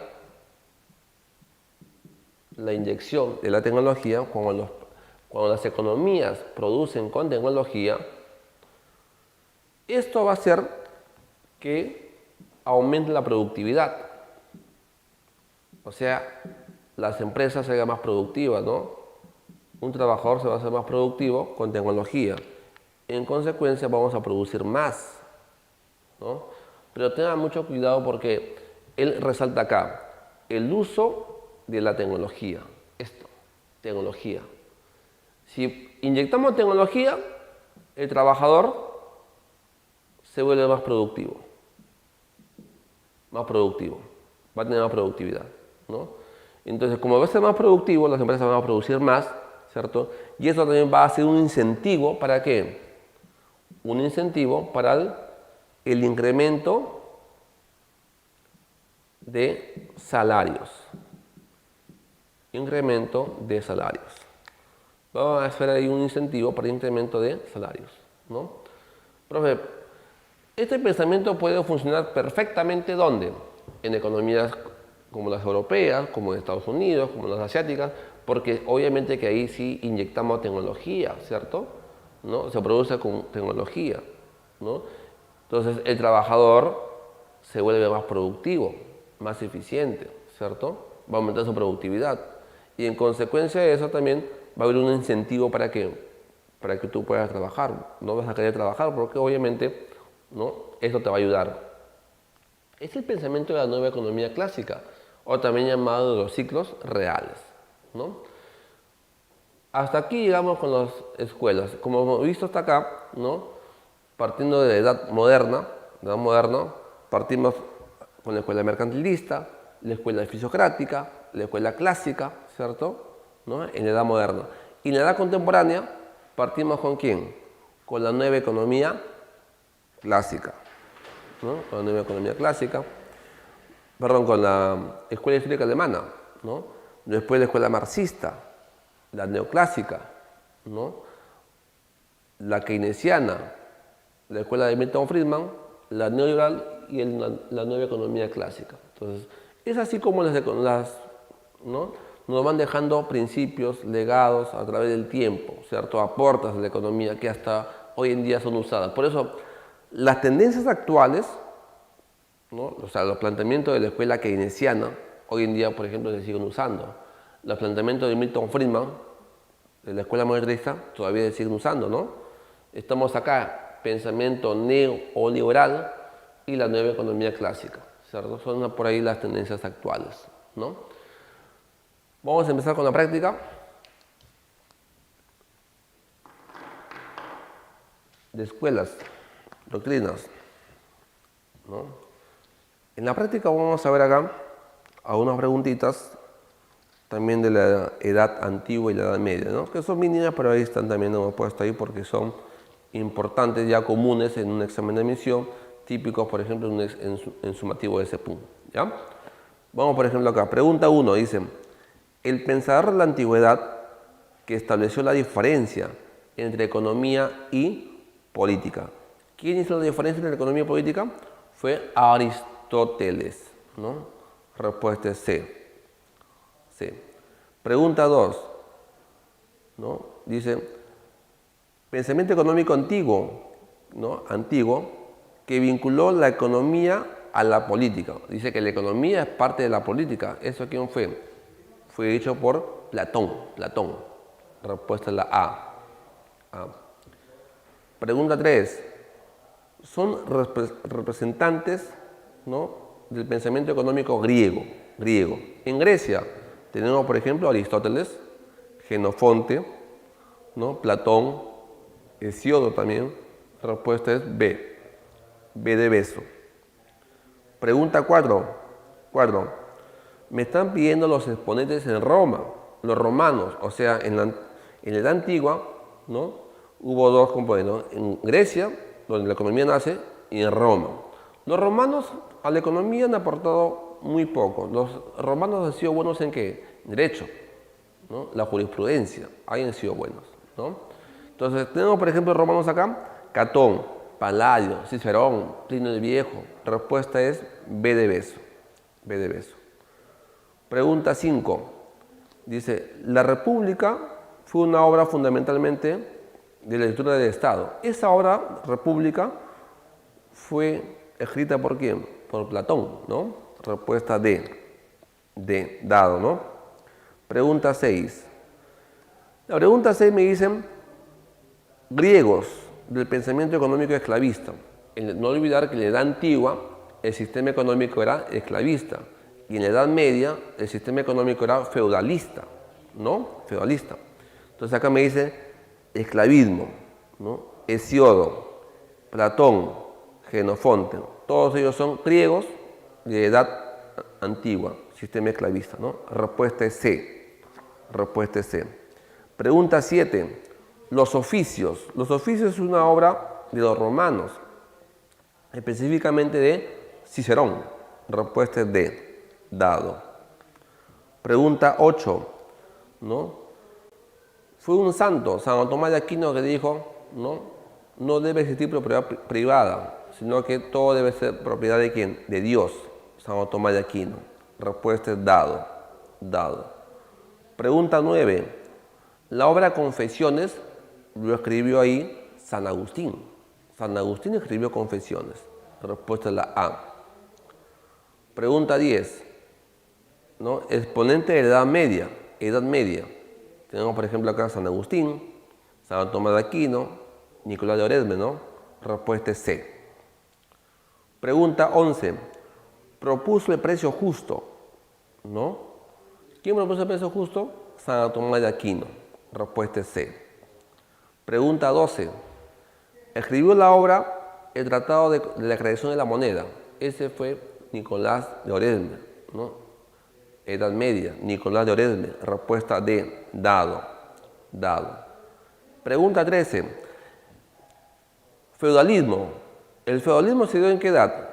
Edad Media, ¿no? ¿Y quién plantea el feudalismo? La 2. La propiedad original de la tierra es el rey. Sí, correcto.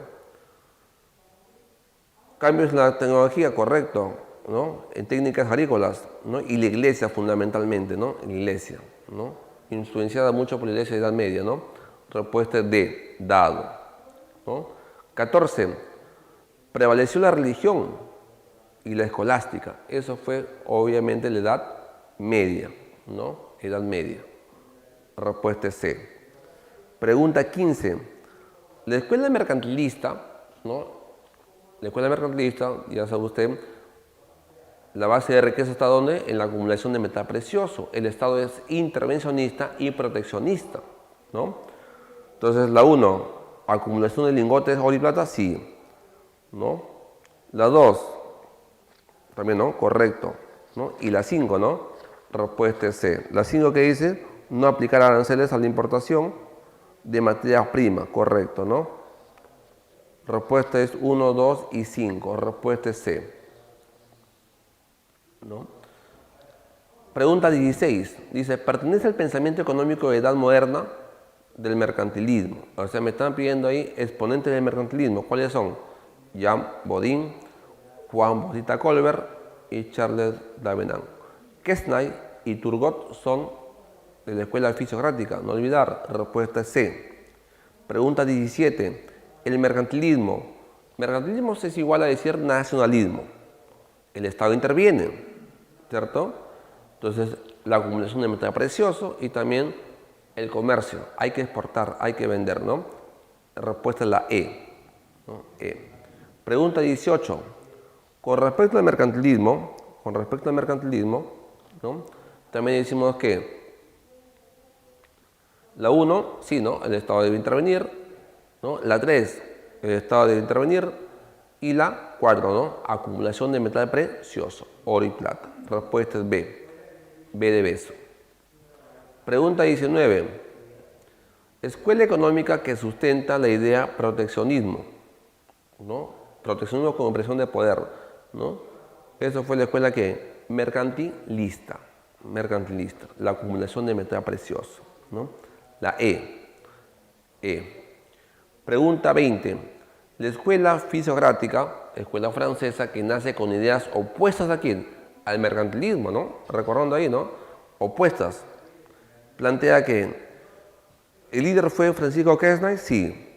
Se desarrolló en Francia, correcto. Entre esos años, 1750 a 1780, sí, correcto, ¿no? La economía se regula por leyes naturales, correcto, ¿no? El Estado debe seguir una política laissez-faire. ¿Qué significa eso? Dejar hacer, dejar pasar, el mundo camina solo, ¿no? Respuesta en la E. Pregunta 21. ¿Quién dejó el pensamiento, la frase famosa que decía, dejar hacer, dejar pasar, el mundo camina solo?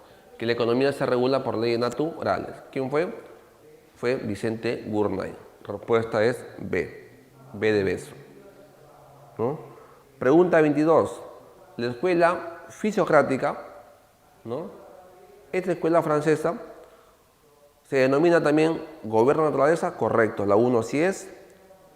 Prima, ¿qué actividad? La agricultura, correcto. Y la 4, el Estado no debe intervenir, correcto. Respuesta es la A. Pregunta 23. Seguimos con la escuela fisiocrática, ¿no? ¿Cuáles son los postulados básicos? El único excedente proviene ¿de dónde? De la agricultura. 2, correcto.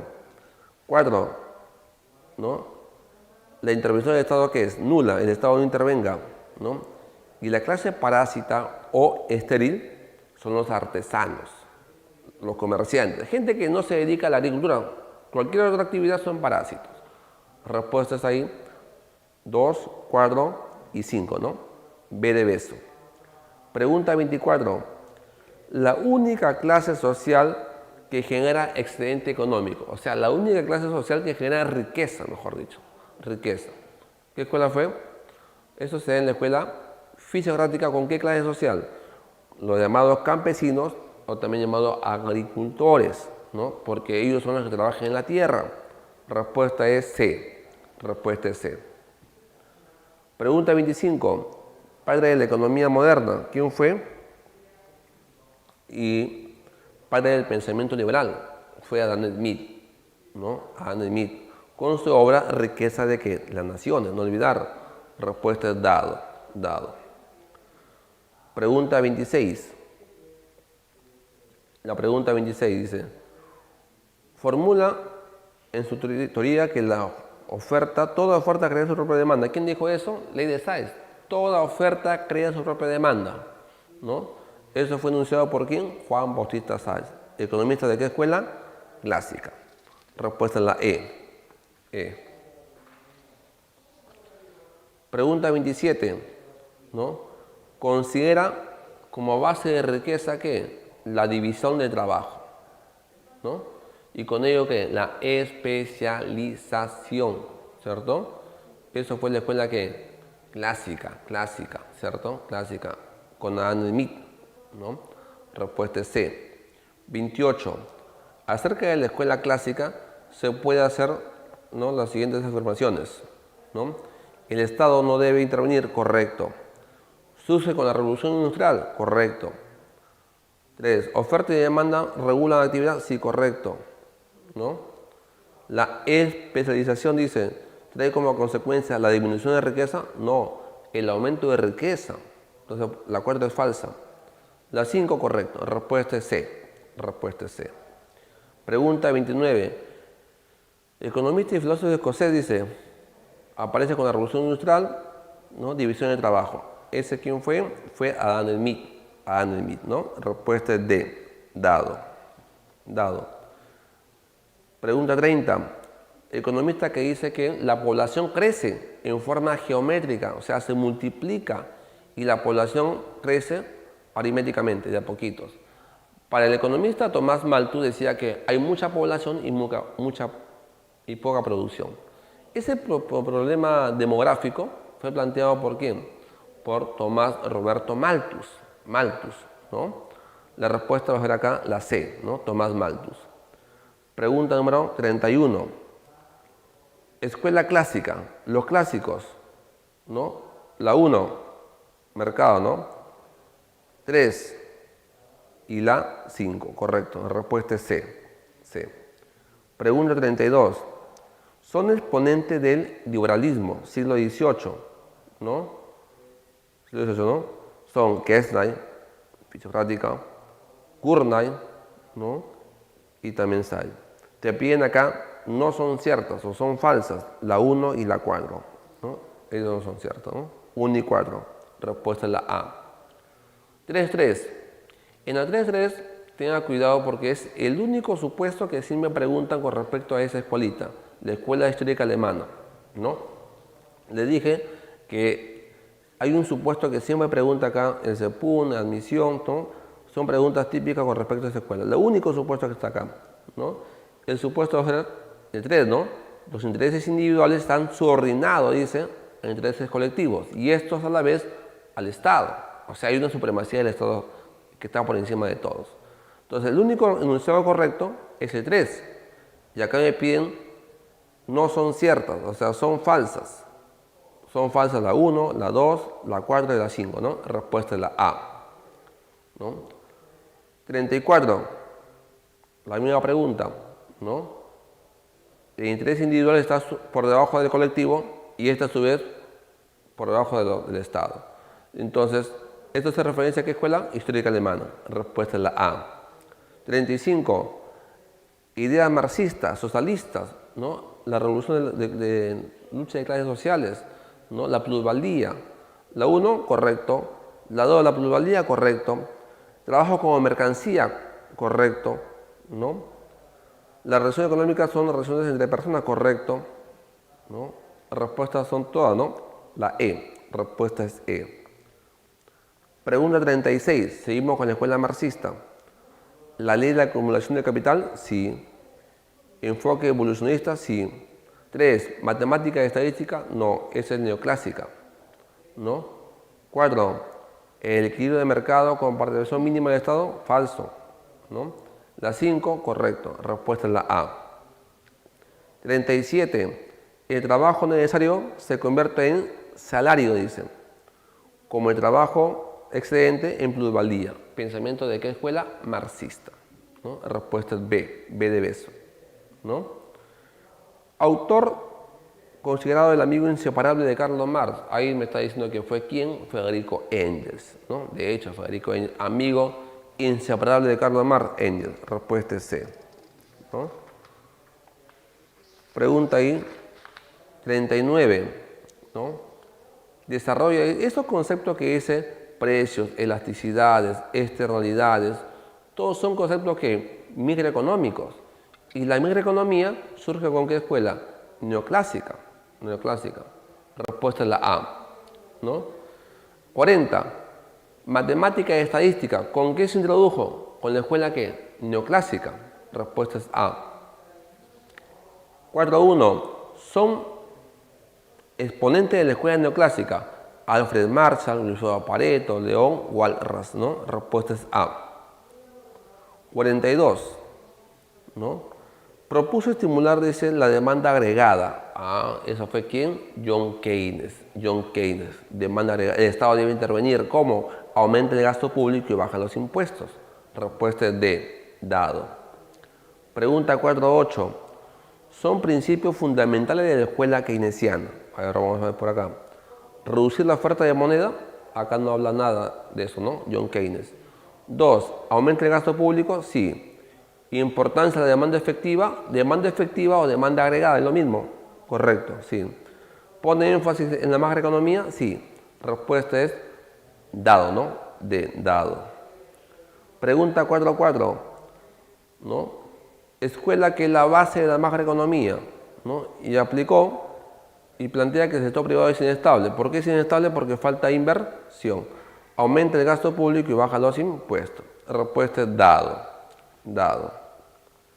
Pregunta 4.5, ¿no? La macroeconomía no existía hasta 1936, ¿cierto? Correcto, porque en esa fecha Keynes publica esta obra y le surge con esa obra la macroeconomía, ¿no? Con John Keynes. Respuesta es la E. Pregunta 4.6. ¿Quién aplicó el tipo de cambio flexible y la mínima intervención en el Estado? Eso fue la escuela monetarista. Respuesta es B. B de beso. 4.7. Los Chicago Boys. Los Chicago Boys, ¿no? Proponen un pensamiento, dice, con Milton Friedman, ¿no? Y tiene que ver con el control de precios. Eso fue Milton Friedman, la escuela monetarista. Respuesta es C. Pregunta 4.8. La escuela monetarista. ¿La escuela de qué? De Milton Friedman, los Chicago Boys. ¿Qué plantea? Sector privado es estable. Correcto. ¿Limita la intervención estatal? Correcto. ¿La inflación es un fenómeno puramente de moneda? Correcto. ¿No? ¿Baja el gasto público? Correcto. Y la inestabilidad son consecuencias, ¿no?, de las malas políticas que el Estado aplica y sus gobernantes, ¿no? Respuesta ahí toda, ¿no? E de nana. 49. La nueva formulación de la teoría cuantitativa, ¿no? Eso fue Milton Friedman. Y con la teoría cuantitativa él sustentaba que los precios suben o bajan por la emisión de moneda, ¿cierto? Por eso él decía que la inflación para él es un fenómeno puramente monetario. Y fue con esa teoría que lo sustentó. Respuesta es C. Respuesta es C. Pregunta 50. ¿No? 50 dice. La escuela monetarista que sostiene que el sector privado es estable, ¿no? La inestabilidad son políticas de gobierno. Eso fue Milton Friedman, ¿no? Respuesta es dado. Dado. Pregunta 5.1. El FMI, el Banco Mundial, son entidades que apoyan, ¿cierto? Promueven el pensamiento neoliberal, ¿cierto? Respuesta es C. 5.1C. 5.2. Pensamiento neoliberal, pensamiento de nuestros días, ¿no? Fundadores de Ronald Reagan, sí. ¿Lo promueve el FMI? Sí. ¿No? ¿Son aplicados inicialmente en Estados Unidos e Inglaterra? Sí. ¿No? ¿Defiende la intervención del Estado? No. ¿Promueve el proteccionismo? Tampoco, ¿no? Respuesta es la A. Respuesta es A. Pregunta 5.3. Pensamiento neoliberal, ¿no?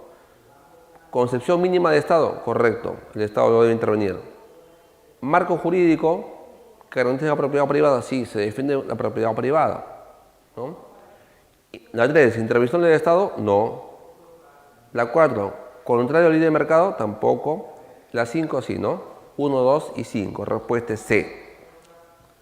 Pregunta 5.4, la última escuela que hemos hecho, ¿no? La nueva economía clásica, ¿qué promueve? La inyección de tecnología, que eso va a tener como consecuencia la productividad, ¿no? 5.4, respuesta es la A.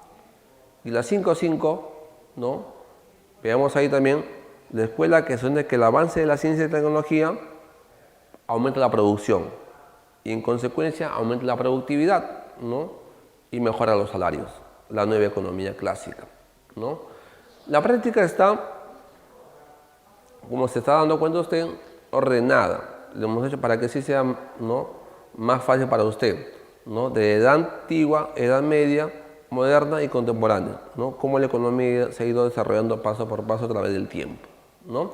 Entonces, hasta ahí la práctica.